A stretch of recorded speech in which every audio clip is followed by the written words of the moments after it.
Kentucky, between 1989 and 2012, chances are you had our guest here today officiate you. Sir, if you would, tell us who you are. My name is David Barnett, Louisville, Kentucky. And you gave, I believe, 24 years of service to the state of Kentucky high school wrestling. That's correct. Officiated for 24 years. I believe you've done a number of state tournaments. I believe it's 18 consecutive, right? That's correct. Yeah. And that spans Atherton, that spans the dungeon and the horse park, right? That's correct. And I'll ask you the first question right out of the gate. Your favorite venue to officiate the state tournament in, and why is it the dungeon? Yeah, there's no question. The intimacy, the atmosphere at the dungeon with the lights, and it wasn't just the finals. The finals were just awesome. Yeah. But the when the lights came down for the finals, and even before that, the toilet paper rolls flying, and the glow sticks, and Woodford staked out this section, and Trinity staked out this section, and Union staked out this section, and Sheldon Clark's got this one over here, and Easter. It was such a unique environment, and the fact that the hotel that adjoined it allowed for the back and forth, and the kids to rest, parents to stay and have fun if their kid won, and maybe not so much fun if their kid lost, but just the environment of the Farnham, I don't think it can be replaced, Alex. I think the closest you could get would be if you moved it to the new Louisville Downtown Convention Center. They hosted volleyball there, and they put down 18 volleyball courts. Wow. And it's lit. They still could hold a capacity of about 1,500 spectators. So they could bring it down. I know Louisville's not a popular location because of the travel for people and the expensive hotels and things, but if they could ever recreate the Farnham, I hear you say it on your videos, it tops the state basketball, football. It does, absolutely. Volleyball might be close. Girls volleyball might be close. See, I've never been to the girls volleyball state tournament. I may have to put that on the bucket list. Girls volleyball might be close, but they don't do it with the lights down and the fans right there on the. It was awesome. And talking about another arena is the past. As of this filming, this is October 2023. The past 2 years, we've hosted the middle school state tournament at the Corbin Arena, and I mean, it's literally, if you've got a good 6-iron, you can hit the I-75 from the Corbin Arena parking lot. I mean, and we had the lights down for the 2022. That video is actually on my Facebook. We had the wrestlers come out and all that, and it was, the kids. You could just tell the kids felt it. The parents, the coaches felt it. It was awesome, and whenever we went up to Campbell County and done the session with them the first time, Bandcamper, I'm not sure if he was on like the policy board or advisory board or whatever, but he said the reason that you guys moved it to Frankfort at the time was just because the crowds were too big for Atherton. And every video that I've got of Atherton, I mean, it's a good size gym. I mean, it's a good size high school gym, but every single video, I mean, the people are just everywhere. And it's a sweat box. It is absolutely. I went this past season to, I guess they're calling it semi-state now, with the Atherton High School, and it had Region 1, and they couldn't even do it all in that one gym. They had an auxiliary gym and parking, and I thought, good gracious, how did we ever do the state tournament? And, 4 mats packed in there, scoreboards that if you went out of bounds off the mat, you hit a scoreboard. And it was in the videos, guys sweating. It was a sweat box. The 1981 video that we have, I'm sorry, go ahead. I was talked over I'm you. saying Go it ahead. served its purpose at the time, Yep. but when we moved to the dungeon, nothing, I don't think, it's just, if Corbin can get down 6 mats, then We put 10 down. We put 10 down for middle school. oh, wow. Yeah. The arena Then in it comes down to Pikeville, dollars. huh? Then it comes down to dollars. Yeah, yeah. How much will the state pay or not pay, or what's their profit out of it? I'm sure we could get some sponsors if we needed to, but the dungeon was just, I mean, you had to be there. I mean, Very that's one of special. those, you can watch the videos and watch the review series, but if you needed to experience it just one time, I mean, it was just like, oh my God, this is awesome. So let's talk about you, those glory days in high school of you wrestling, because everybody's got a great story, like about, getting into refereeing. So got a little information, done some digging, contacted a few people and got some information about you here. It says freshman and sophomore year, you wrestled at Seneca for the namesake of the most outstanding wrestler award, Orville Bud Williams. And I believe it says you wrestled 98 and 105 pounds. Is that correct? That's correct. Yeah. Yep. Long time ago. That was in 1978, 1979, correct? That's correct. Yeah. Freshman and sophomore year at Seneca High School for Seneca. Got a couple Seneca wrestlers on the channel. Dean Williams, Ben Vessels is on the channel. Yeah. Neil Crawford. Then it says that you had to, I'm not sure if the city rezoned or they were having bus issues like they done this year in 1980. Said they bused you to Louisville Central. Right. We had this thing going on in Jefferson County, which is where all of Louisville schools are in at the time, where as part of a desegregation plan, they had forced busing. So in my case, I got bused my junior and senior year. If your last name began with an A, B, F, or a Q, you got bused junior, senior year. The W's, I saw your Jerry Whalen video. Hi, Jerry. Love the guy. W's got bused their sophomore year. So I was at Seneca when Jerry was a sophomore at Central, and then I was a junior at Central when Jerry went back to Eastern. Yep, and then his younger brother Tim was on my Central team as a sophomore when I was a senior. So it was a program that was completely ineffective as far as what the intent of it was. Right.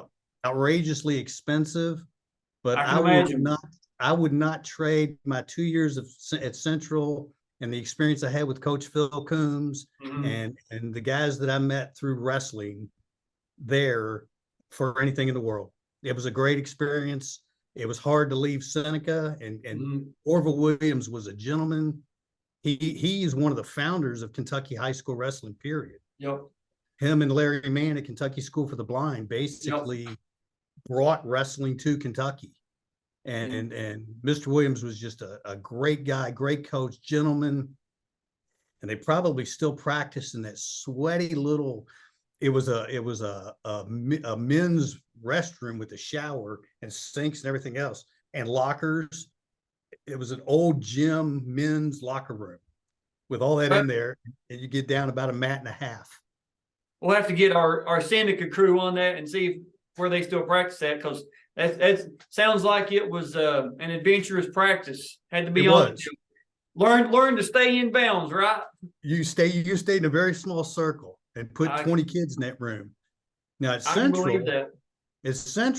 they liked us so much that we got to move. We were in the cafeteria originally, and that didn't work out because they didn't like us messing up the cafeteria. So we got to carry the mats to the auditorium every day and lay them out on the stage. Oh, I bet you guys were brutes. And they weren't these little Resolites that you get two people on.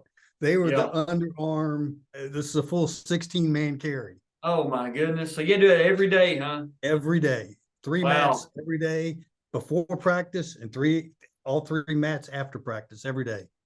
My goodness gracious! That is that you you had the desire to do it. Well, Because it's, again, we had a great leader and mentor in Phil Coombs, and I had great teammates that just were friends of mine till this day, if they haven't already passed. I understand that, man. I do.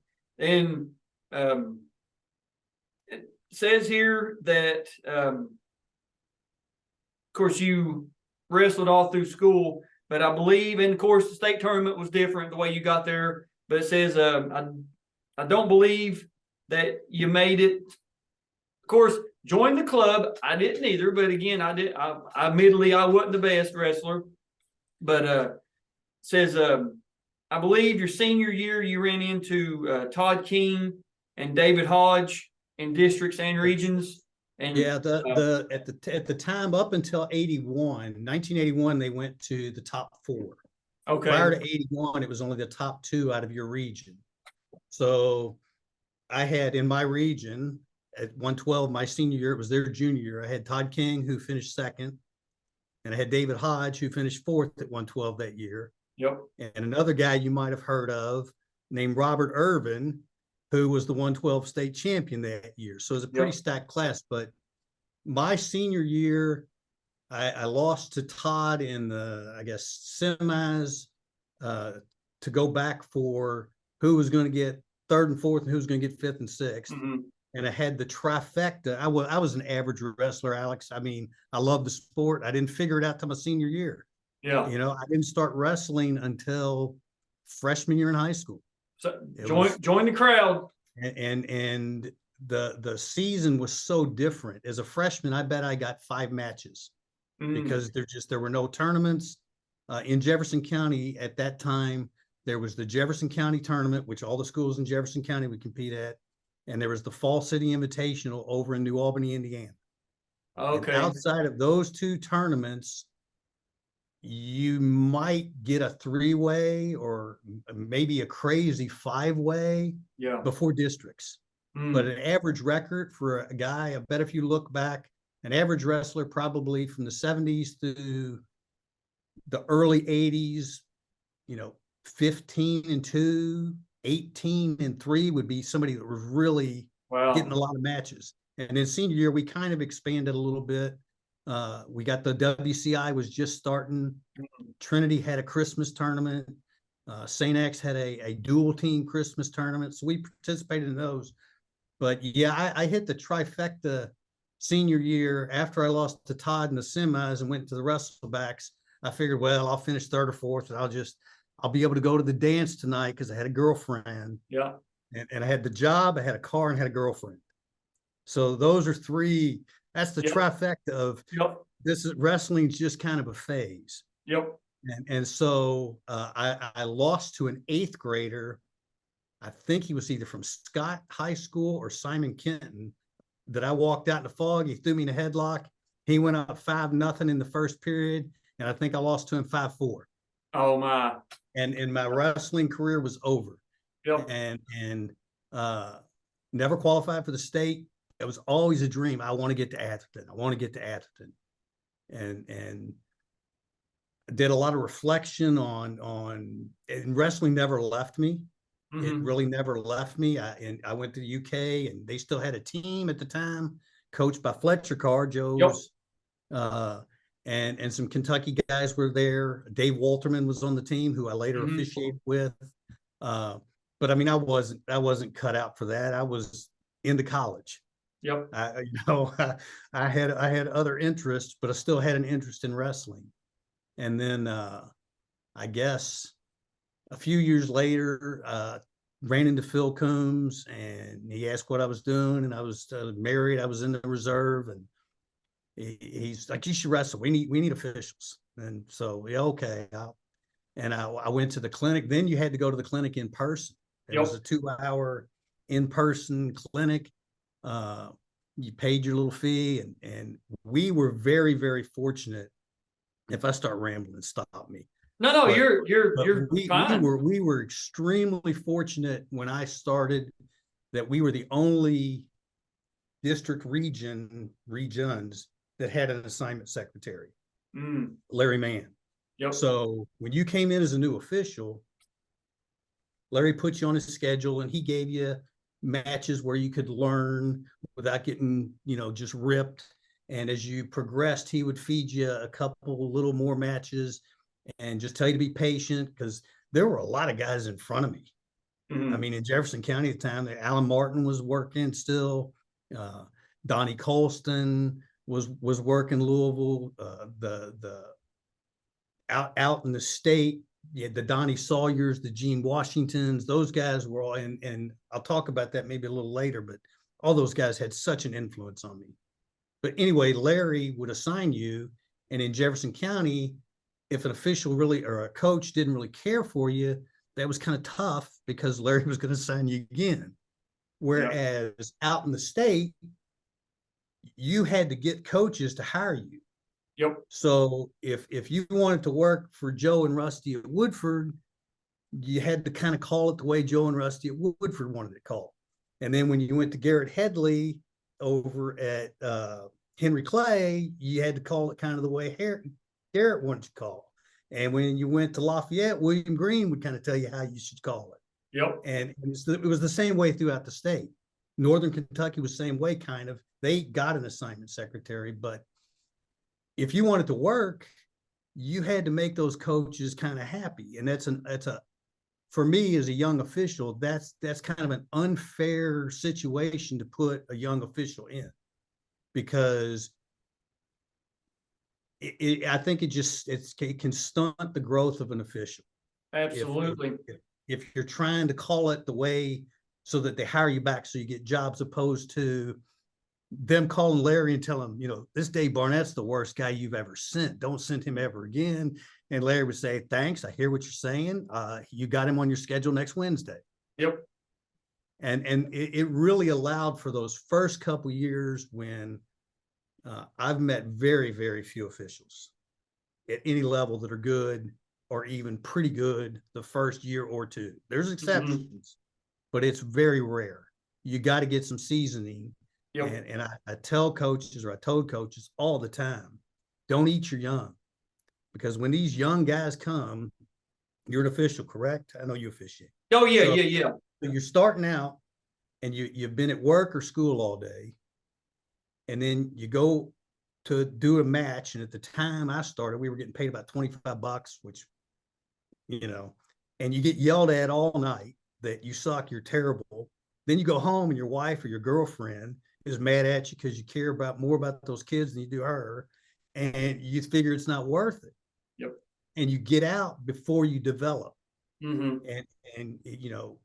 it's really important, I think, for younger officials to find a mentor, somebody that they can kind of watch, that, and you can learn a lot from bad officials too.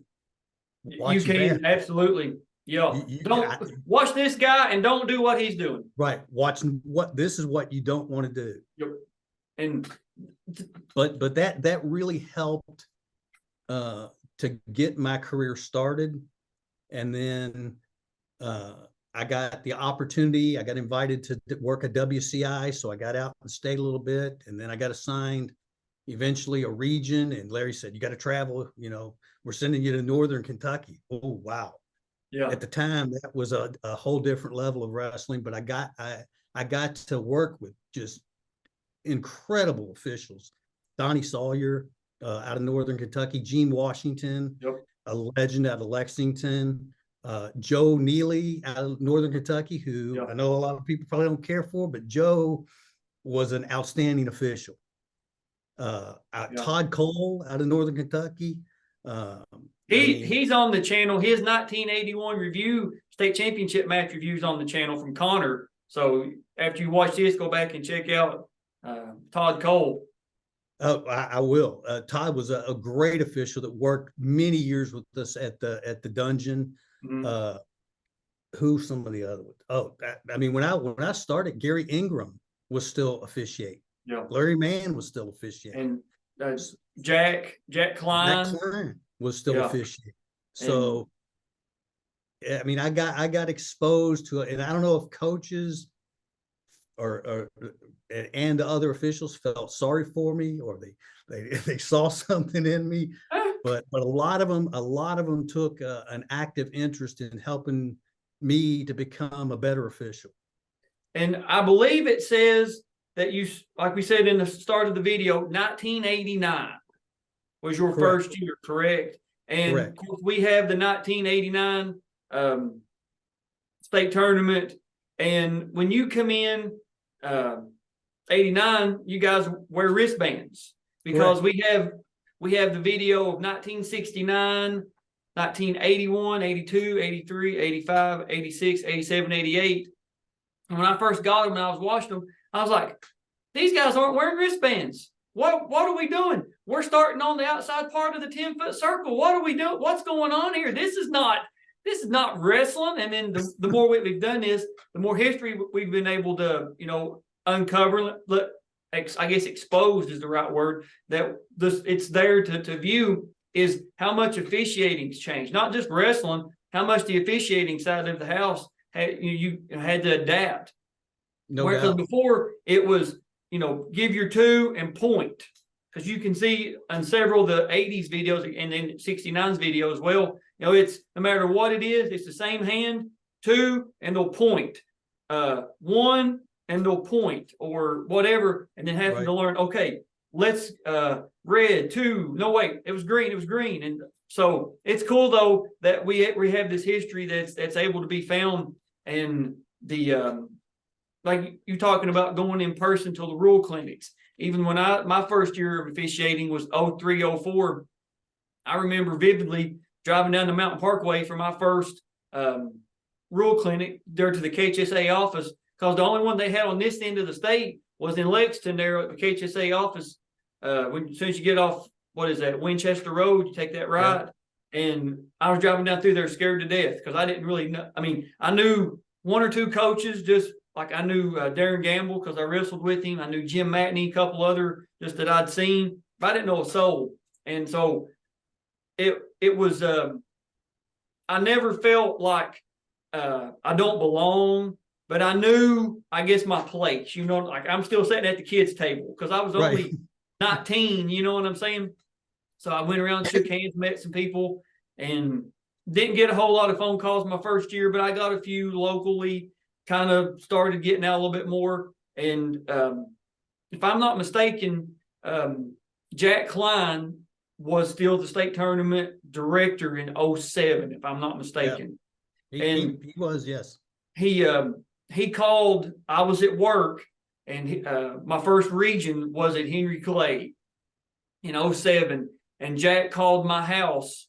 I didn't have time. I didn't have I had a cell phone, but how service was back then, especially in my part of the state, and talked to my dad. He talked to my dad, and Jack is originally from Martin County, Kentucky. And Johnson and Martin County, they border, I guess, what would that be, Oldham or Shelby and Jefferson right beside each other. And Dad got to talking to him, and I reckon they talked for an hour and a half about people they know or whatever. And whenever I called Jack back, he was like, I'm going to take care of you. I've got you a region lined up. And I remember walking in doing my first region, and I was like, this is the big time. You know what I'm saying? I have made it. Holy cow. And, kind of progressed through. But you said something there, and we're going to watch a match video. That's the whole point. But these officials' perspectives, I love. This is our third official perspective video. We done one with Garrett Pickle and another one with Jim Shaw. But now, you're kind of an OG, you know what I'm saying? You're kind of like, in The Sopranos, whenever they let one of the mafiosos take a retirement, and they can still kind of get pulled, to do some deeds every now and then. That's kind of what this is because people have seen you so many years on the mats. They know the name, but they really don't know the person. Yeah. And I think that's one of the organic parts about this series is people are learning about people that they saw forever. I mean, I've seen the same kids on mats for, feels like now forever. They're seniors, juniors. Like, I've been officiating you since, I think, before you were born, or it feels like I have, because now kids start elementary. Like, we were at a tournament and they were announcing a class like they were doing like 3 and under, 5 and under, 7. I was like, 3 and under. What are we doing here, guys? Yeah. And there was some kids out there like 3 or 4 years old, whatever it was. I was like, this is insane. But you said, don't eat the young. I like that phrase. I'm going to start using that. And, you know, this is, as of this filming, going into my 18th season officiating. And I've had a career in law enforcement now for longer than I care to share. But I tell coaches in the coaches meetings is, if you've got a complaint, even if it's not about me, come to me. I can take it. Let's not run our new officials off, because I know, I mean, you guys have seen it every time. Like I have my video I put out for the recruitment. KHSAA put stuff out. You know, we're in need of high school wrestling officials, and that's part of it. Is this is a sport that you have to have some matches, you have to have some years under your belt before you can even think about being good. Now, everybody has to learn, and that's what I tell coaches. Hey, we've got 4 officials. Of the 4, I'm the senior today. I'm the head official. The other 3, this is their 2nd season. This is their 3rd meet ever. Go easy on them. If you got a real question, come to me. So they're not going to be doing the finals at the state tournament this year. Exactly. They're not under probably the not going to be doing your regional horse final. park. This is, no scholarships are being awarded today. Right. You know, let's just get your wrestlers some matches. So speak to the coaches of the state, whether they're a seasoned coach, whether they're a new coach, whatever it is, speak to the coaches and just kind of give them, you know, some pointers on dealing with newer or inexperienced officials, because I think that's something that a lot of coaches need to hear. Yeah, well, the overall theme of it is don't eat your young, and as we discussed, it's like wrestlers. Very few wrestlers step onto the mat the first time and are ready to get on the podium. Mm-hmm. It takes years, you know, years and years of development, which is why they start them so young. But you don't get that opportunity as an official. Mm-hmm. And I would say that, and again, this is based on a lot of my own experiences. I had a lot of really good coaches, the Jim Matneys, the Rusty Parks, the Joe Carrs, the Phil Coombs, the Chuck Andersons. I mean, Eddie Rudolph Trinity, Jim Crest. I could go on and on. Garrett Headley's, all these guys. Mm-hmm. For some reason, they kind of took an interest in me, and would take me off to the side most of the time in a pretty professional manner. And you know, hey, Dave, you missed that, or you know. Wayne Bedita was a great mentor. Of okay, you signal near fall in that headlock, but then you didn't award a takedown. So I'm not arguing that you should have got the near fall, but if you thought he had control to start counting, he at least gets the takedown, right? Yeah. And okay, makes sense, coach. He talked to me like I was, you know, an adult, and I respected them. That's a big part of it, is the respect the officials got to show to the coaches. You know, you treat them with respect, and you show up and you look professional and you behave professional. There's already kind of a mutual respect.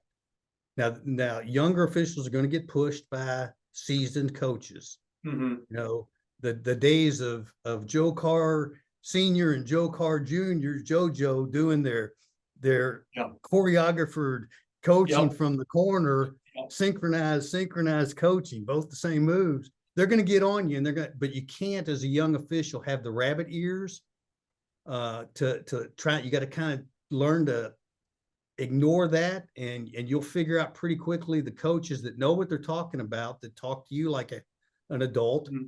and that you can learn from. For the coaches, just be patient. I mean, we talked about it earlier. Most of these guys are doing it because they love the sport. And if you know, there's probably some doing it for the money, and the money's much better now than it was. But if you're doing it for the money as an official, you're probably in the wrong sport. Yeah, you're going hungry if you're doing it for the money. I can tell you that. 14-hour days on Saturdays, you know, and the parents and the coaches too, but Yeah. just the coaches just need to be patient. I would ask that they help coach that official to be a better official. From a coach's perspective, this was always kind of a theme of mine, that you'll get a whole lot further coaching your kid during the match than you will screaming at me. That's If facts. you're yelling at me, he's stalling, I'm not going to allow you to appear to be influencing my call. So you just delayed it. Sit down, coach. Yep. That's right. But if you coach your kid and say, you just keep working, Yeah. he's going to take care of you. You just keep working. He's not going to let him ride all day. Now you're not coaching me. You're coaching your kid, and I can make the call without the other 50% of the world saying he's making the calls Yep. for you. Yep. You know, That's in exactly. officiating, Alex, you know, you're only going to get a 50% approval rating with just about Yep. every call. That's Half that's will a love fact. it, half will hate it. The coach that thought you were the best official ever when his kid won because of a stalling call in the third period is the same guy that 2 matches later will think you're the worst official ever because his kid lost on a stalling call. Yep. Same situation. You called it the same both ways, and so you got that going. But coaches in general, I mean, they're out for their kids, and I get it. They've got blood, sweat, and time invested in their kids, and they want a fair match. I would just say be patient, because the younger, less experienced officials are going to have to work their way up and prove themselves. If it's a middle school match on a set Sunday afternoon, the guy doesn't need to hear how terrible he is. And this past season, we had a big, it was 2-day high school, 1 day of elementary at the Pikeville Arena there, close to where I live. We had the middle school state there twice as well. We had a first year official leave the tournament. I was on the mat beside of them, and it was a woman, and she a couple of the coaches, like I was officiating, and a couple coaches that I know outside of wrestling, they come on the mat, and I kind of was like, whoa. They was like, hey, you just had a referee leave, man. You just had a referee. So the first stoppage in action, I told the coaches, hey, I got to go take care of this, because I was the head official that day, and I saw where she got her book, her bag, and her coat stuff, and she was walking out. The arena is big, and I ran, because my concern was one of the coaches may have said something out of the way that they shouldn't have said about her, and there was about 7 or 8 coaches that knew her. She was the first year. They were ready to throw down. I mean, I gave him the thumbs up that, hey, this dude needs to go. He was going to be escorted out, violently. But the coach was onto her, like you said. It was over, I think, a near fall. It was one of those scrambles. She gave what she was supposed to. She missed one, and the coach just lost it. And she just, I can't do this anymore. I can't do it. And she left. Right. And she posted one of the KHSAA official Twitter or Facebook. They need officials, and she posted under that, if coaches and parents were a little bit nicer to officials, maybe we wouldn't have this problem. Yeah, there's right now, unfortunately, right before my buddy Mark Shoemate passed, we were talking about this, and Mark, is irreplaceable official. But we were just talking about the shortage of officials this year. And again, opposed to how high school wrestling was back in my day, there were no tournaments there, and now there's a 5-way or a tournament within driving distance every single Saturday. Absolutely. Every single Saturday. And there's probably a 5-way on a Wednesday, pretty much. So you need a whole lot more officials. And if you don't, it's like anything else. I spent 32 years in the Army. If you don't feed the machine coming in while the old graybeards go out, or a car plant. You got to bring in raw parts. It's not a Right. car when that raw part comes in. You got Exactly. to develop it, and the coaches can really help.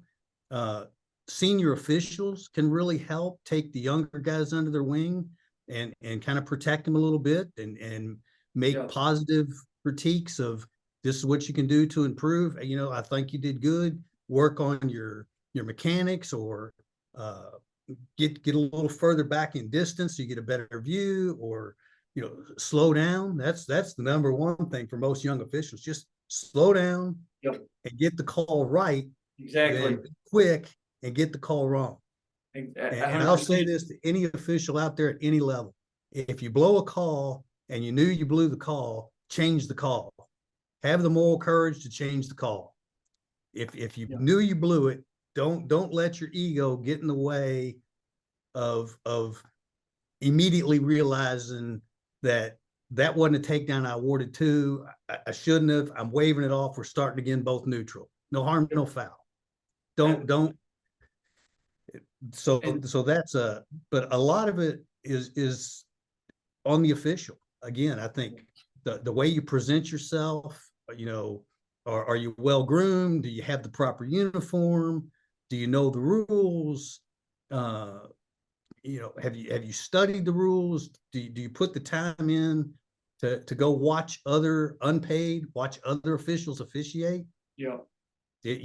Now film and stuff is easy with, like you said, the computer, and you can do it from your house. Absolutely.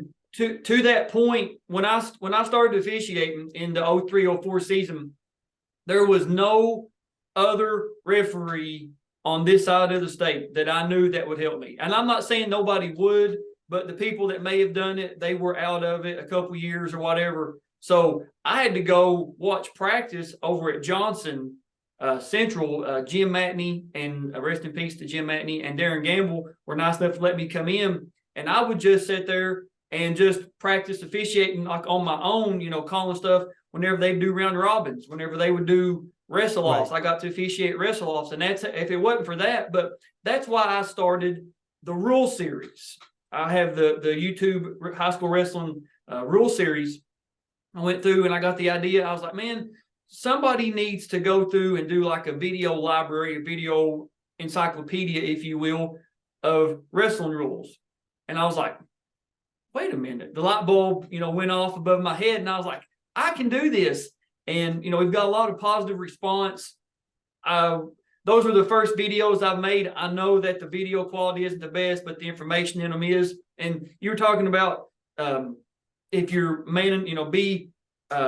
have the integrity enough, I guess, if you will, to change your call.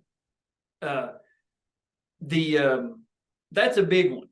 That's a big one, to be able to go to a coach, and even after the match, say, Coach, I missed it. I totally missed it. Or like you said, hey, let's go back. No takedown. That was my fault. We're neutral. And if the coach, one of the best phrases I learned was, Coach, I would call it the same way for your kid. Yeah. I'm not showing any bias here. If it was the shoes on the other foot, I'd say same thing. I'd call it the same way for your kid. And that's a wonderful phrase that I've used. That's helped me out. And coaches respect that, I think, for the most part. Yeah, I think that most coaches, regardless of how you call a match, are looking for consistency. Right, exactly. They're looking. So if you're David Barnett and you call stalling right out of the bat, and you bang the guy 3 or 4 times throughout the second period, well, now stalling call in third period didn't change that. Yep. That didn't change the match. Mm-hmm. I was quickly on stalling. I never, ever once got in trouble calling stalling in the first or second period. I got in a lot of trouble waiting until the third period to call. Yeah. So if you're consistent, coaches know how you call a match. They watch officials, mm-hmm. and as long as you stay consistent, they're okay with that because they know what to tell their wrestlers and what to expect. I'll sidetrack you. You can edit however you have to do. No, you're fine. You're fine. Gary Cantor at LaRue, who was an outstanding coach. Yep. And Gary was a big help to me as an official as well. But Gary told me one time, he said, I hate when my kids have you officiate. I said, why? He said, because I got to tell them to change the entire style of how they wrestle. You call them for stalling. Yeah. I want, and I said, well, I guess I'll take that as a compliment, Gary. Yeah. But there's officials that don't, and that's a problem at the state tournament. When on mat 1, this guy's calling a stalling. On mat 2, this guy's not. Mat 3, this guy is. And that kind of helps. Like if you have a crew that works together a lot, they get more in a rhythm. Again, I was fortunate to have that. We had a crew in Jefferson County of me, Joe Catan, who's about 129 years old, Mark Shoemate, Jimmy and Chris Shaw, Rocky Durham. Yep. I mean, we all work together every weekend at pretty much every tournament. So you develop some internal consistencies. And to that, it says here in our crack research team was able to find this. You were selected 10 times as the Coaches Association Official of the Year. 98, 99, 2000, 2001, 2002, 2003, 2005, 2006, 2007, and 2012. The Kentucky University Coaches Association has 2 presentations presenting awards from Eastern Philippines.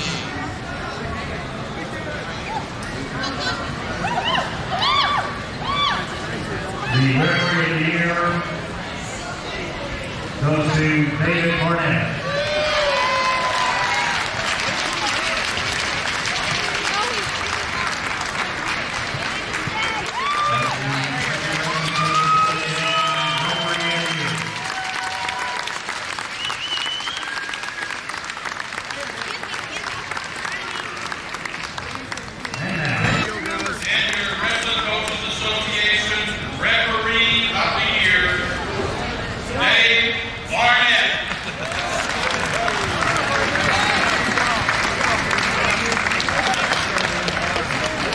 I need new space in the wall.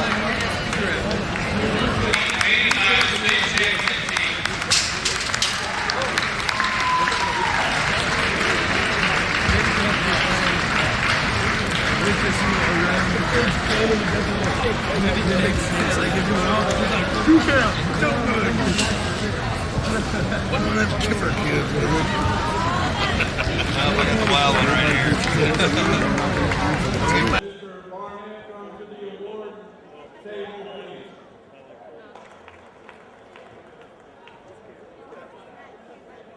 Announcing the Coaches Association Coach of the Year. To present the Coaches Association Award, Open Wrestling Official of the Year by participating coaches this year. This award goes to David Barnett.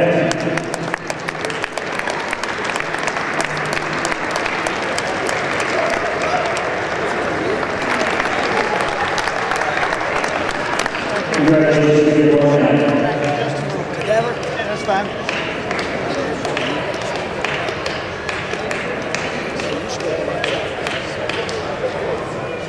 You had a pretty good run of being selected the official of the year, so that's kind of cool. And now it's kind of before the finals, and then it was after the finals. Right. Yeah. So a lot of it, it was always an honor because it came from the coaches, and I think that for the most part, it spoke to a consistency. There's some coaches after the finals that were going to vote for you before the finals, and now they're mad at you and they're not going to vote for you. But I think a lot of the coaches look at the overall tournament and try to evaluate whether their kid won, lost, whatever. Were you consistent? Were you fair? Did you do a good job? And did you know the rules? And did you make a good call? Did you call the match as well? Because there's calls that coaches don't like, but they know it's the right call. Yeah. Even when it goes against their kid, they know it's the right call. So it was a good run and an honor, and I just very humbling to be. I don't know. It's just, it was a very humbling thing every time that would happen. I was glad to see a lot of other people get it too. I don't know who bumped me in 2004. That might have been Jimmy Shaw's year. Maybe we'll have to go back, and I think I've got that on video. We'll have to go back and look and see. It might have been, but yeah, it was just an honor again at the Farnham. It was, the podium's still there. They give the Coach of the Year award, and they give and most of the time, Alex, I remember that there was at least a polite applause when my name was called for that. Yeah. There were a couple, boos, I'm sure. Again, you get a 50% approval rating, but it was very humbling and satisfying that for the most part, there was a general appreciation for the effort that went in. Right, exactly. And it's a big, it's a big honor. It really is to officiate a state tournament. Oh, absolutely. Because just in my experience, I got to officiate the high school state in 2020. And before that, people know I'd refereed forever. And the first question I always got is, how many times you done state tournament? How many times you done the state tournament? How many times you done the state finals? And I'd be like, well, I haven't yet. There's a very small number of refs get to do it, especially when it was at the dungeon. Maybe 10 guys. Now going back to the horse park, it's at 12. But that was the first. Now I can say, and I ordered a ring. I should have wore it for the video, but I ordered a ring. The day that I got the email, I called Balfour's in Louisville and told them what I wanted. And COVID, shut the world down, and they sent me an email in May. I ordered it in January. I got it in May, and I remember driving that morning down to I think it's on Blake and Baker Parkway or Blake and Baker Road there in Louisville. And I was because they brought it out wearing gloves and a mask and stuff, and this kind of dropped the bag in my vehicle. And I wore that ring all the way home. I was like, yeah, on my steering wheel. I thought I was king of the world, but it's a big honor. Now, the video that we're going to watch is one of the best state finals matches in the history of the state. There's been 784 state champions awarded. As of this filming, we've had 60 state tournaments, but I would say this one is probably the most just like action-packed, two massive human beings going at it in an absolute physical brawl. I mean, I'm talking, this could have been on like a pay-per-view boxing or MMA card. These animals just go at it. And we're talking about our good friend Michael Ramsey from Campbell County and Marlon Deal from North Hardin, 2001 heavyweight state championship. And you are the guy that gets to officiate it. So not necessarily about this match, but kind of, I guess, talk to maybe the newer officials or even the officials that's been doing it a while, and maybe they haven't got to experience like maybe they haven't got to do a region yet, a state duels yet, a state tournament yet. When you go out and every eye in the building is on that mat, and you're walking out, what is some like mental preparations that you done, or you got some advice on that you can pass on to the upcoming crew, I guess, if you will? It's kind of a tough question, but because the finals are awesome, they are, but so many times in my experience in the state tournament, the quarterfinals and the semifinals are where there's really just awesome matches. There's a lot of times finals are kind of anticlimactic. Somebody that's the far superior opponent just kind of, there's some, don't get me wrong, there's some great final matches, but there's some that they're kind of anticlimactic to what a semi was or a quarter was. In this case, the video you're talking about, it's one of my favorites because I just remember it so vividly and I've seen it on the channel before this one time. Right. So I have seen it one time, but when you reached out to me about a year ago, and I said, I don't know what it was, but it was two heavyweights. Can't remember. I think one was Campbell. And this is almost 600 pounds of manhood. Yeah. And these guys, I mean, I don't want to ruin the video, but they they wrestle like 103s, not as agile, but I Yeah. mean, there's nonstop. It is nonstop action, which you, for heavyweights, a lot of times it's a slumber, dancing Walt Hilda, wait till somebody falls and the other guy lands on him, but Yep. not the case here at all.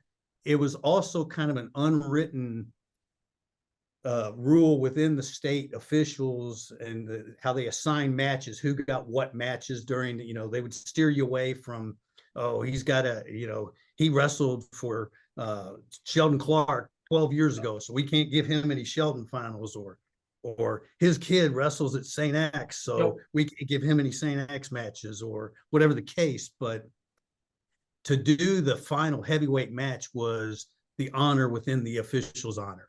The final match of the season to close it out was the honor, who got the heavyweight. So again, I respect the honor. I got to do a bunch of those and I respect it, but this one is under the lights. It's a raucous crowd. They're going crazy. The team score might have been really close tied to this. I don't remember if Campbell, what they finished that year. These two men, young men at the time, now grown men, they put on a show. And it was really an honor to be a part of it. The easy thing for me was I just got to award points. I got to award points. There wasn't much penalizing, I don't think, going on for stalling. There's a couple. We'll talk about it, and like the review video for Michael Ramsey's on the channel. We actually filmed it the Saturday night of the state tournament at the middle school at the Red Roof Inn in Corbin, of all the places. The Corbin Red Roof Inn. Things go down at the Corbin Red Roof Inn, and Mike was coaching his. I think his daughter, if I'm not mistaken, wrestles for the Campbell County Youth, and he come over. We done the video, and after we got finished, we all the other refs were downstairs kind of decompressing, if you know what I'm saying. And I do. We went down, hooked it into the TV, and everybody was just so into it, huh? It's fluid replacement. Yeah, fluid replacement. Got to rehydrate there a little bit, right? And the we put it on TV, and everybody, all the refs that were there were like, oh, they were scoring along, they were awarding points as you were in real time. So it's kind of cool. So we're gonna pull up the video here, and we're on, that's crazy. Western Hills' mat. For a long time, we thought it was South Oldham's, but we come to find out that it's Western Hills. If you're familiar with Western Hills, they have that green color. Yeah. So that's what we're on. Now, you're getting ready to walk onto the mat. You've got two, just two monsters getting ready to go at it, 275 pounds. And these guys can move. Like you said, they're 103 pounders and heavyweight bodies. Yeah, it's so I'm as I'm going out, I'm just thinking about, let the match come to, don't force the match. Let the kids wrestle and let the match kind of come to itself and see what happens. If they need a little encouragement, then you help them along. But it's just be consistent and call the match the way you've called the last 25 matches you've done. Right. Yeah, absolutely. All right. So here we go. God, look how big they are. They're monsters. Shake hands. Good luck. Timer set. Yep. And right out of the gate, he gets a takedown. The kid from North Hardin, you give 2. Yep. You're moving around like you should, that way you can observe. Off the hips. The hips, working.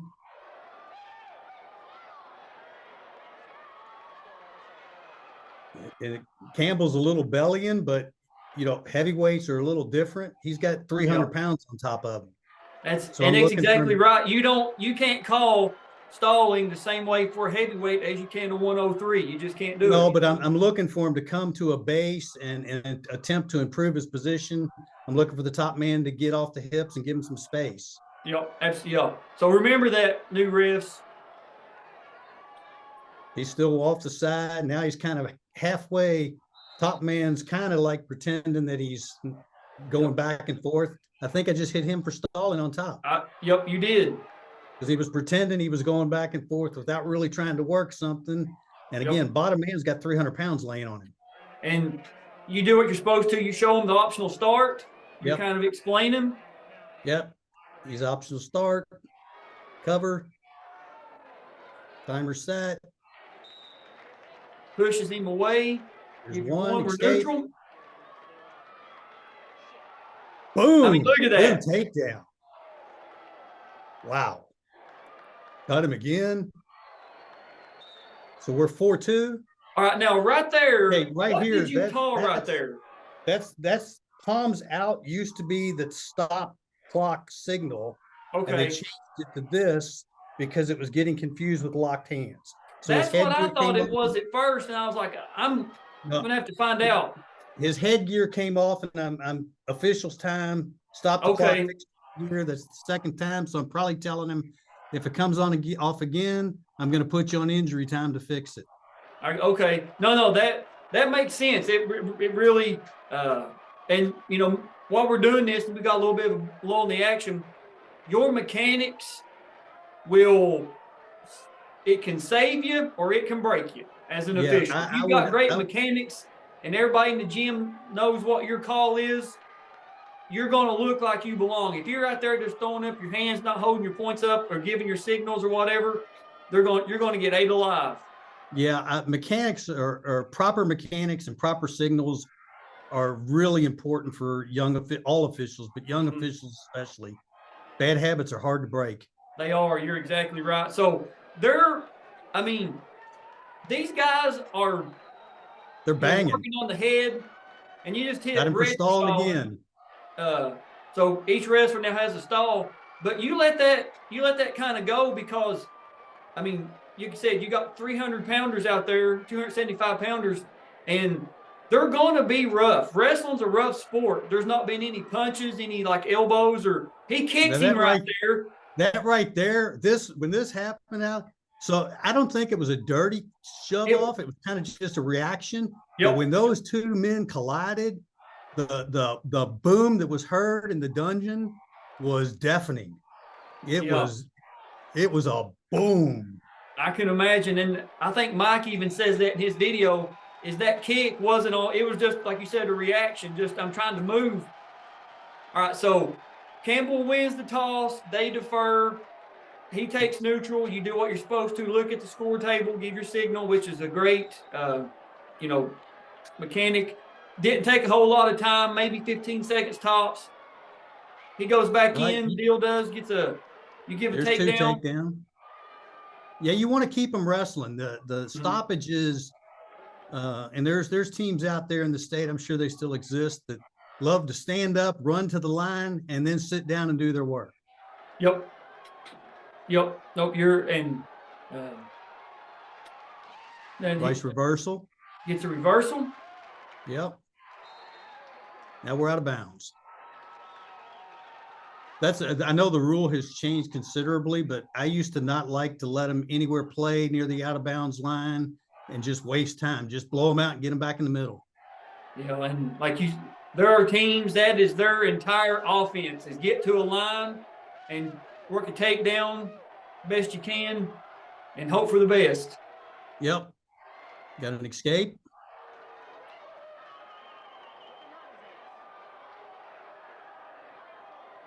They're still going at it. They're banging. Who's your assistant in this? Do you remember? Is it Todd Cole by chance? No, I don't think that's Todd. I think it's Ryan Best. Okay. Who's no longer with us. Oh, okay. Had no idea. Nice takedown here. Yep. Does he get around on it? Yep. There it is. 2. I'm pretty sure that's Ryan Best. Okay. He was out of Northern Kentucky. Really good guy, good official. Lost him way too early in life. Yeah. Get set. You set. Cover. And this is the Campbell County side is filming. That's why you hear all the cheers for the Campbell County for Mike Ramsey. Got a locking hands. Yep. I can't see, but you know what the score is right now? I don't. These guys combined score like 38 points or 33 points, something like that. So yeah, the scoreboard isn't visible in the video. So bottom man's starting to stagger back to the middle, and he's relaxed a little bit. He's tired. He's gassed. He's still going though.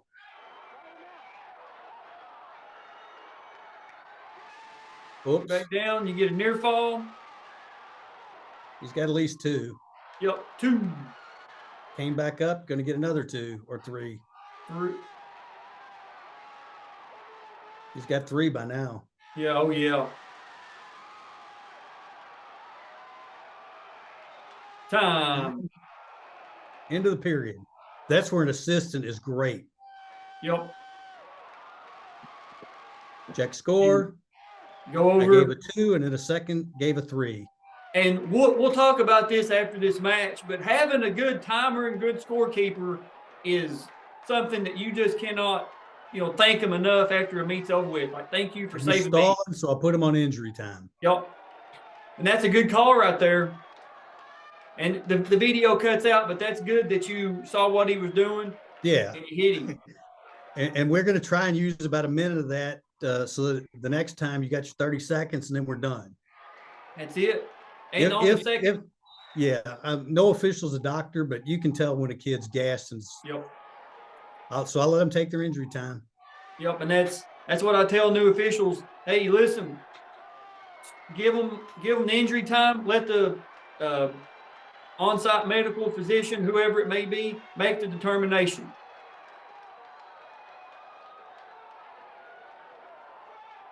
That's Mike Bandcamper and Glenn, yep. And I don't know Glenn's last name, but working.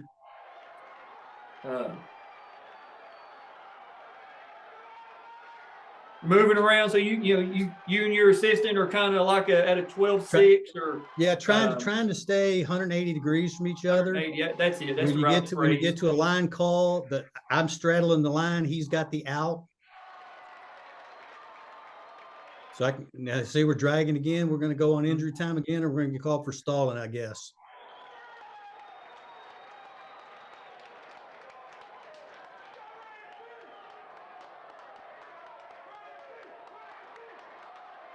That cover.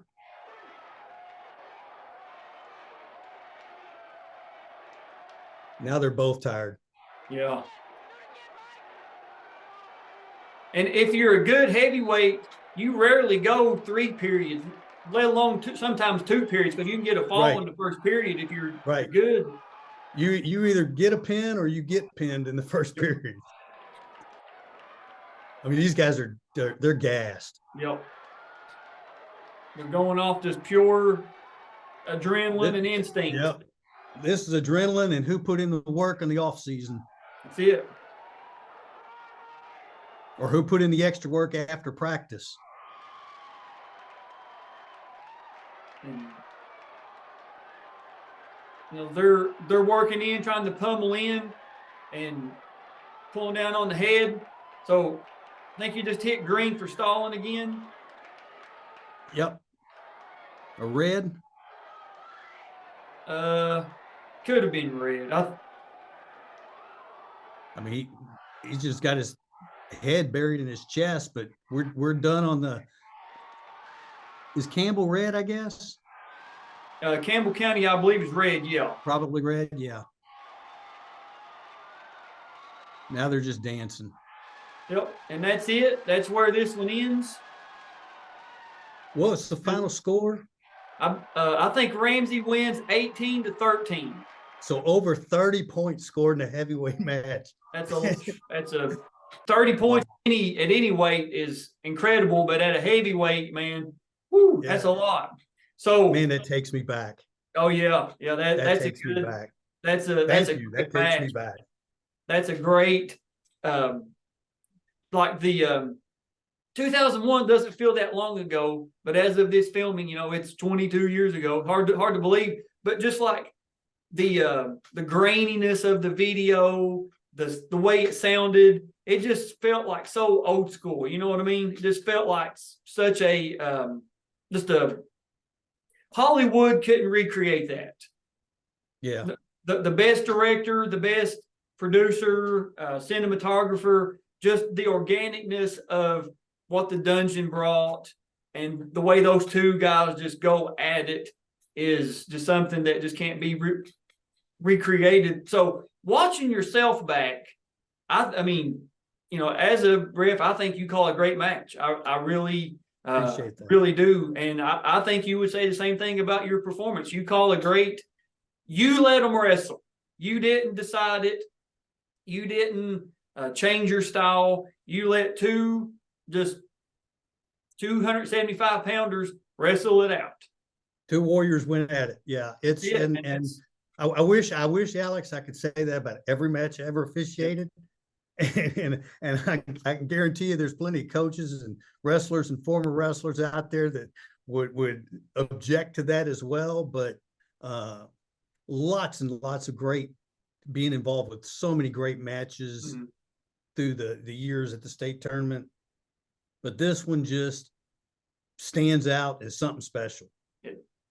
Three, you know, two 275 pound guys just laying. You can see they're staggering it. They're so exhausted, and it's not exhausted from being out of shape. It's exhausted because they gave 6 minutes. They did. Yep. They gave 6 minutes.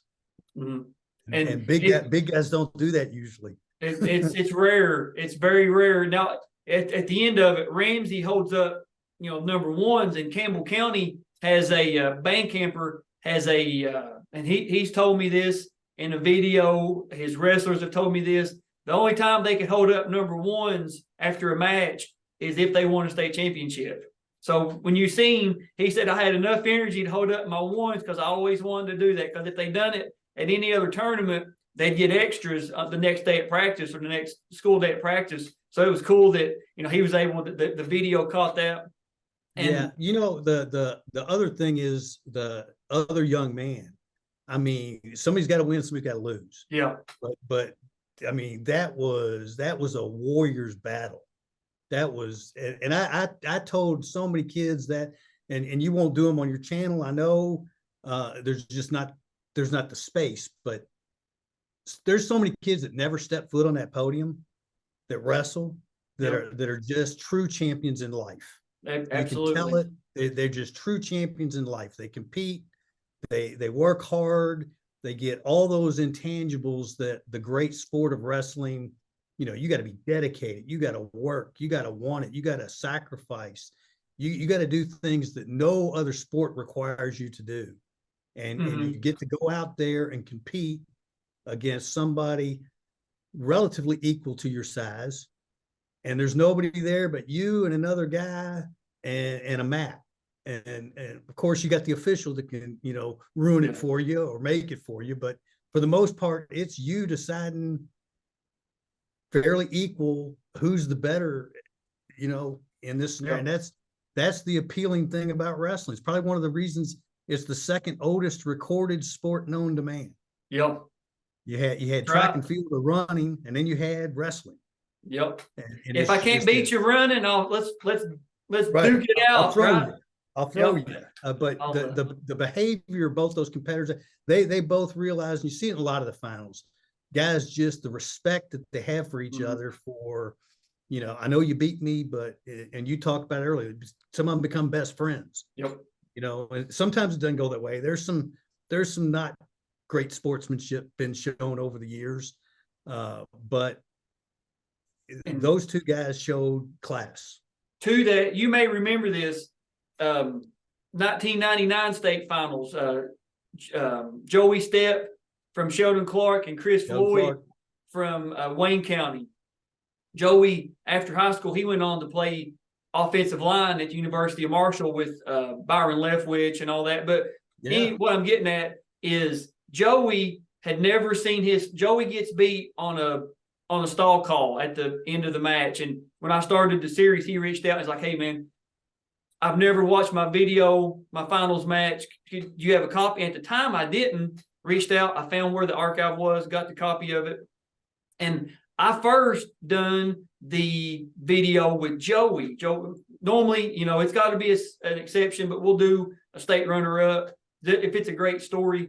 Went to Joey. Joey's like a middle school counselor over in Winfield, West Virginia. I drove over, met with Joey, done his, and he talked about how the whole season it was leading up just to wrestle, because they were at the time, Wayne and Sean Clark was in the same district, same region. And he said that he used the district and Chris Floyd beat him in districts and regions. Like, I was using those just for practice to kind of feel him out for the state finals.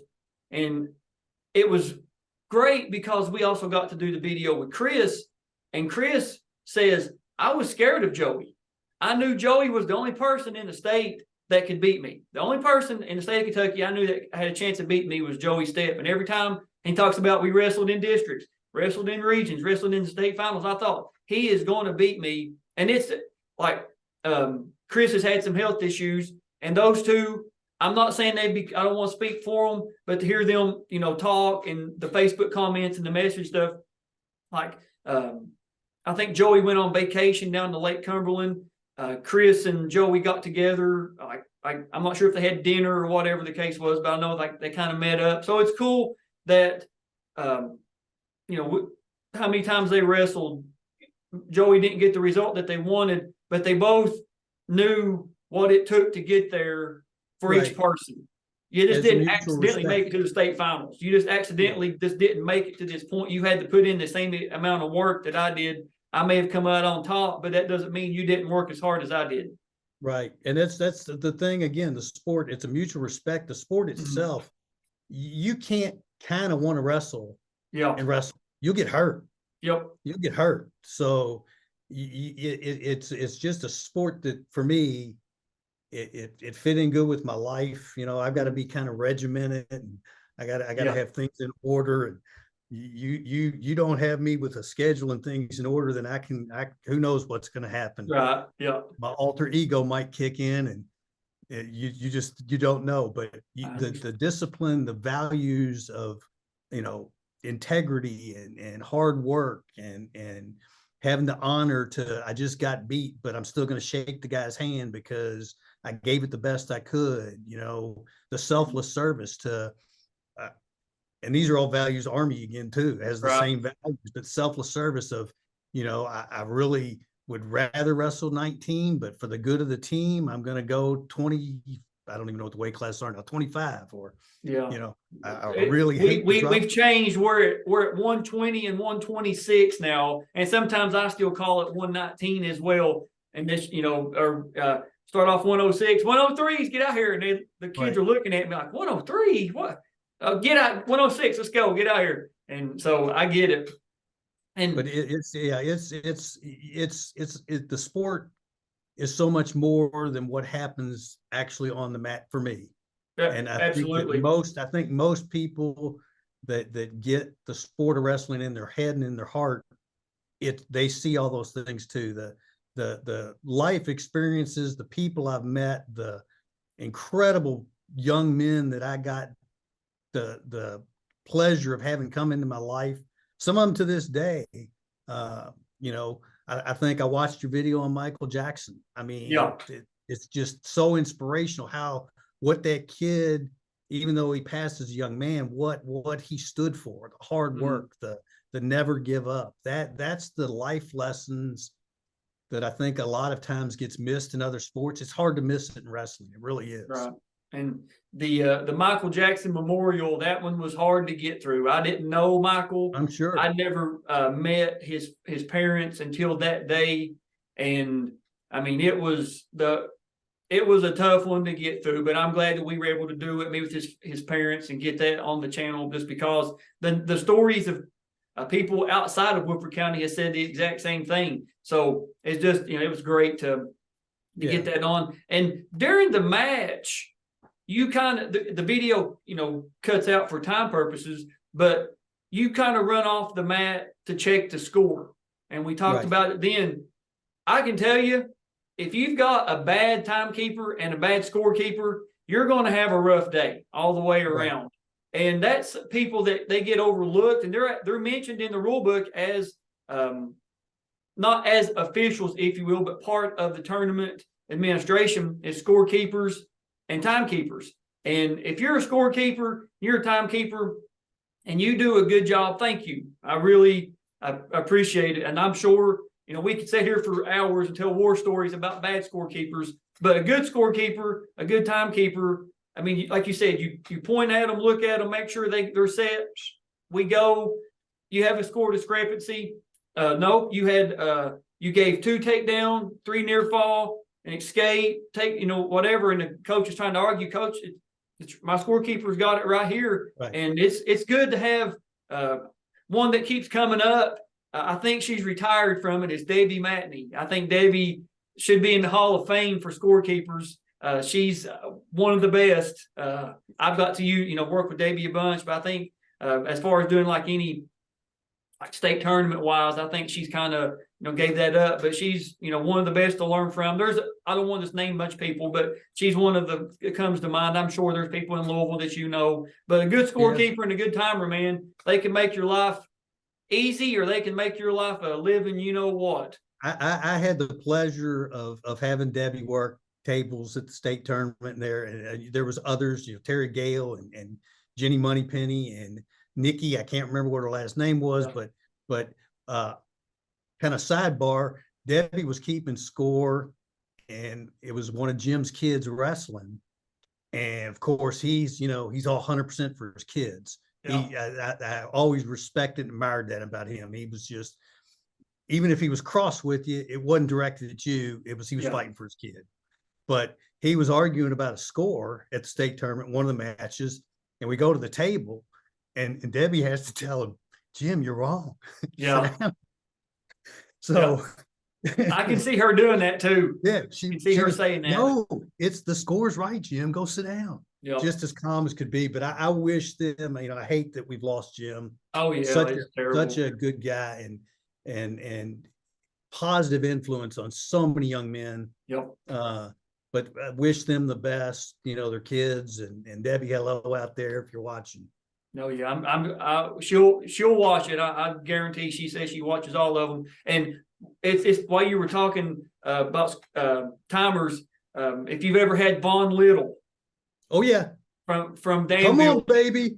Yeah. Come on, baby. Whenever he calls time, like whenever he's running the clock at the state tournament, you think the whole, everybody on every mat looks at him. He's just so, has that stentorian voice of like, whoo! Like, Vaughn, right. What's going on here? I thought something's happening to be up. Vaughn, yeah, he was, let's go, baby. Let's go, get him going. Go. He's, come on now. Again, at the state tournament, you have that luxury, and there's enough people generally to replace.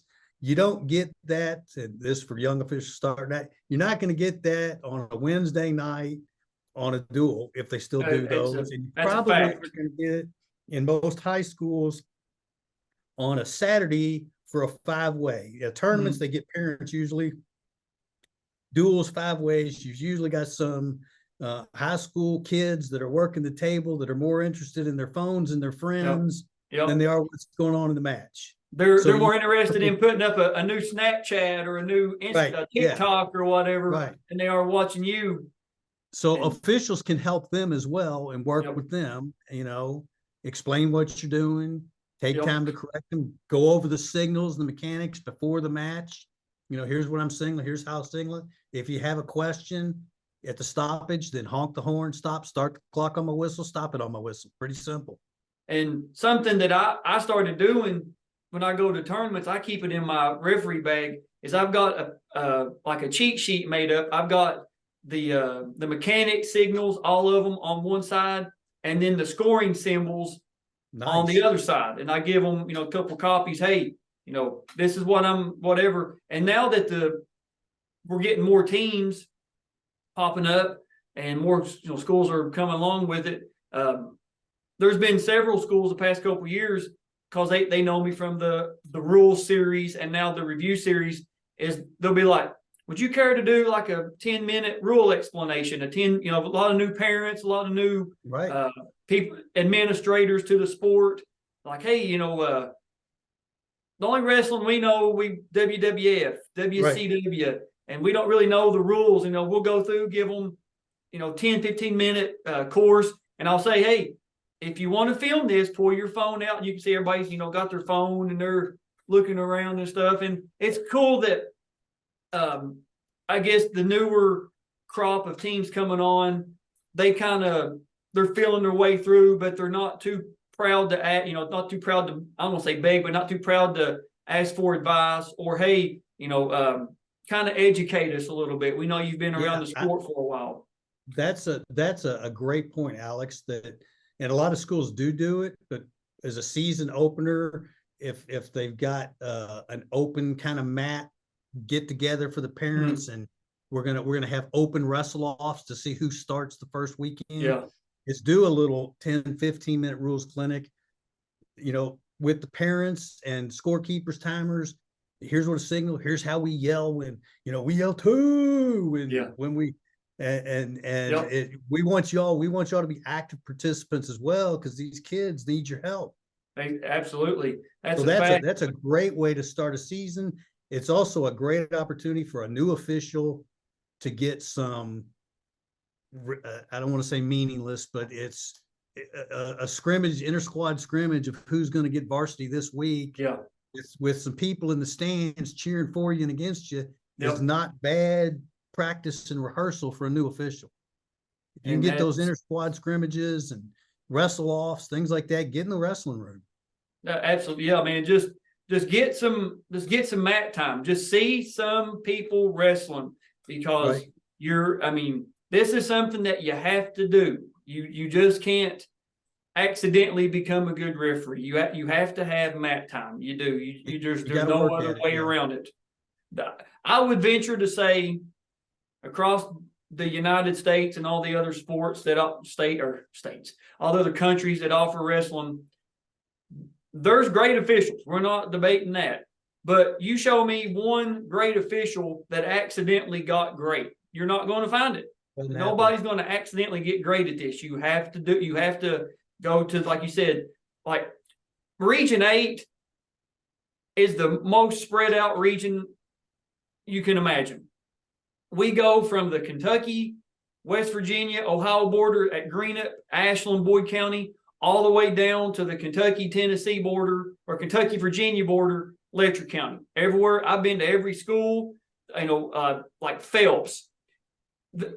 For those of us, I guess, that remember the old Doll Hairs clothing line, whenever they would advertise Kentucky ball games, I remember the like Tubby Smith was like a spokesman, and like Ralph Hacker and all those would have like the announcer's wardrobe presented by Doll Hairs, and they would say, from Pikeville to Paducah, we got you covered. Well, Pikeville is about 50 minutes from Phelps. Phelps, that little point at the end of Pike County, when you look at the map, that's where Phelps is. I've been there, I don't know how many times, for wrestling meets. I've been all over the state, and it's not because I like driving to Phelps, and nothing against Phelps. You got a lot of friends up in Phelps, but it's for the love of the sport and making sure the kids have an opportunity to compete. It wasn't the funnest thing I've ever done. I clearly admit that, but it's still, if you're going to do it, you can't just show up on Saturdays and do when everybody sees you. You got to get experience where you can. And that's something that, with more teams come along, maybe you don't have to drive as far as, like I did going to Phelps or Letcher Central or any of these, that's far away from me, but just get some mat time, and it will pay off. It will pay off. And what you're talking about, again, is a big part of referee officials development. As my career progressed, I worked Union County. I'd go down and do their 5-way. I did regionals at Union County. I did regionals at Hopkinsville. I did regionals in Northern Kentucky. I think I did something at Sheldon Clark one time. It was a 5-way or something. And boy, what a brutal environment that was for me coming to Louisville guy. Here's Louisville guy. Yeah. But I'm sure Jim told everybody in the building, hey, this guy, he did. One of the Louisville guys. but I got treated with respect, and I Yep. don't know, that was the steps. Muncie's were Oh, wrestling yeah. down Yep. time, and there was a Rhodes. Yep. From Jeremy there. and Scott Rhodes. Yep. Yeah, So so you were there in probably the 96, 97, 98 era, because that's when could the have been, Rhodes and were I there, just the I just Muncies, the remember Steps, all that. yeah, I remember a very large man, don't know his name, looked a large man, looked like a wrestler. Yep. And again, I was fairly new into the sport, and a kid got shoved off the mat, and I gave a warning for stalling. And he, after the match, said, shouldn't that have been a technical violation for forcing your opponent off the mat? Said, okay, you're right. Either he's running or you're pushing. Good, thank you. And the next weekend, I had some of the Sheldon Clark kids at another tournament, and I called a kid for pushing a guy off the mat, and Jim just went crazy. And whoever this gentleman was there as well, kind of got him back in his seat, explained to him that he had instructed me the previous week that I made the wrong call for stalling. We went about our business. Yep. No, I get it. We'll have to get our Sheldon Clark people and try to figure out who that was, because I'm trying to sit and looked like a wrestler. He was huge, looked like a wrestler. I have to reach It out. might have been a Muncie's father or a Step's father, or I mean, this guy was clearly former head cauliflower ear going crazy. Really? I guess he was probably 40s or 50s at the time. So to my Sheldon Clark, Chris Goss, and all you guys, figure out who that was and put it. Short haircut. I'll never forget the guy. Huh? I wish I knew his name. I have to go back, and because you've got me drawing a blank. I don't know, but man, we have covered a lot of ground here. This has been a great video. Do you have anything you'd like to maybe add or say to wrap this one up before we end it? No, I really, Alex, I want to personally thank you for what you're doing to preserve and tell the story of Kentucky wrestling. It's a great story, and what you're doing, I can't tell you the pleasure that being selfish, I get myself watching these things, and I know there's so many other people out there doing. You really are. You're preserving and telling the story. And that's an art, the skill in itself.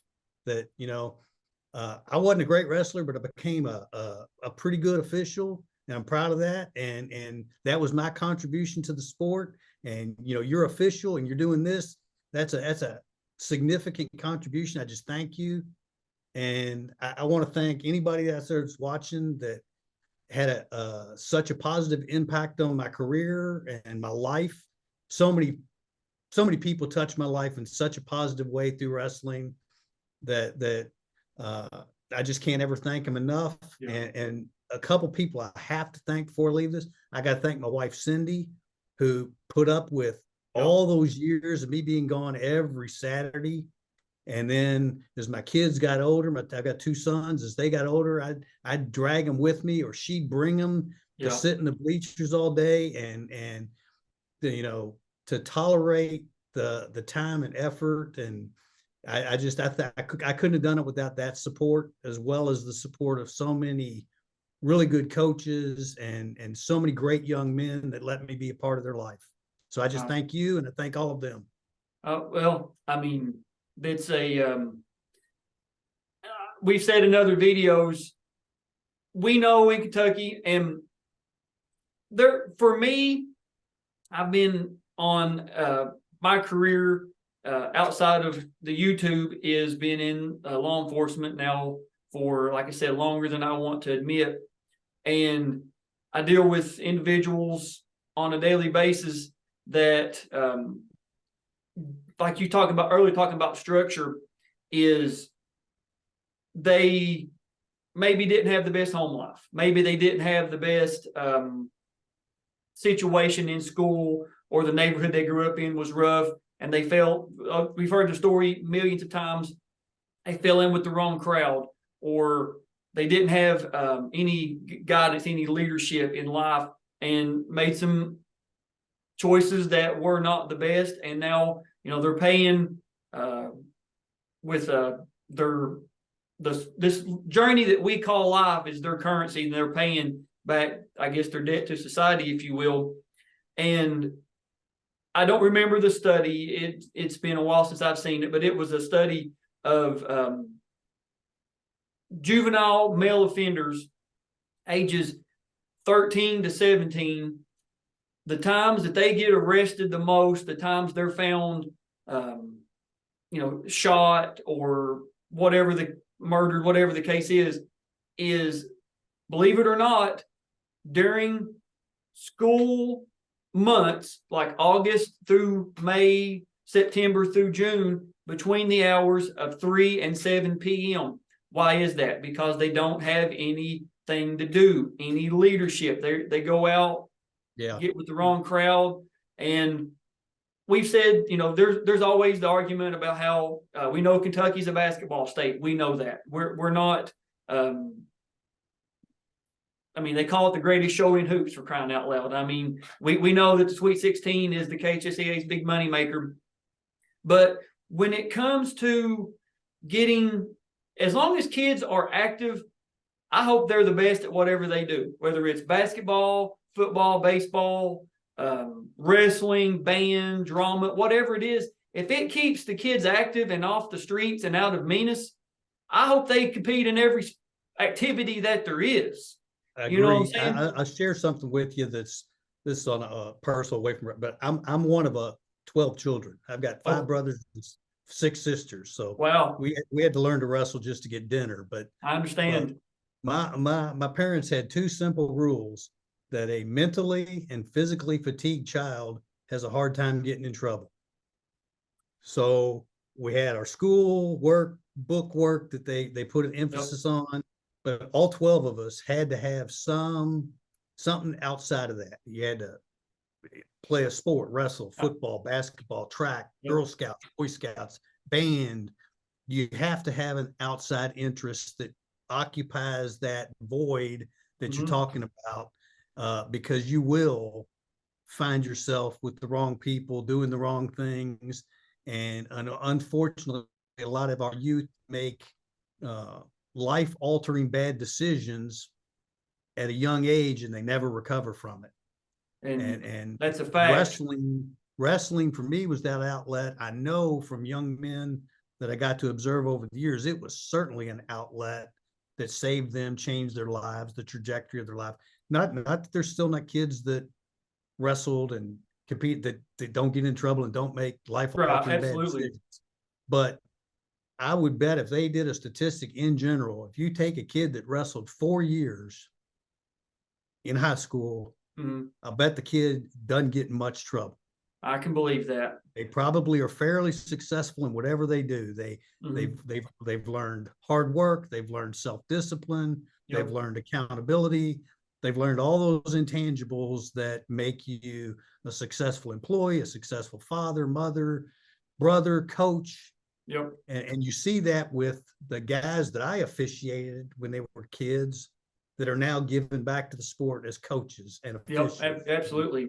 And mentors for other people, because they know the value that wrestling gave to their life. And that's, as a parting way, that hopefully something that I did or said helped a young man, and because I can assure you that what they gave me, I can never repay back. And I think that's a good way to end the video, man. Thank you for being here and doing this. Thank you. I really want to not just preserve the wrestling history, but the officiating side of it as well. And like I said, you're our third. I plan on adding a bunch more of the guys that I guess come before me, if you will, the OGs of the wrestling world. And because we have stories to tell as well.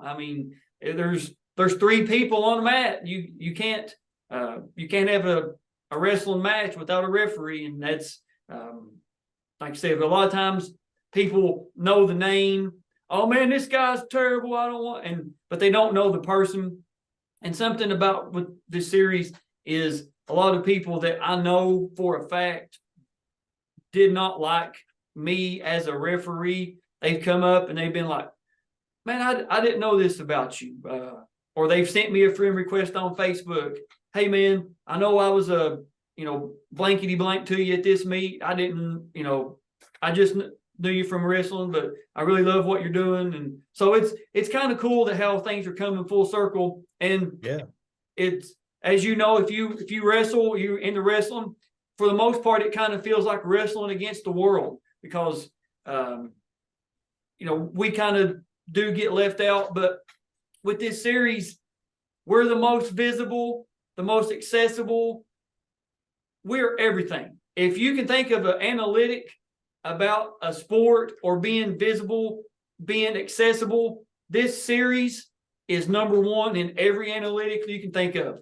There's not another series on the internet, YouTube, Facebook, whatever social media, any type of archive that has the amount of videos, the amount of information that this series does. And it's because of guys like Dave Barnett that took the time to do it with us, and you guys for watching. So that's all that I have. Thank you guys for watching.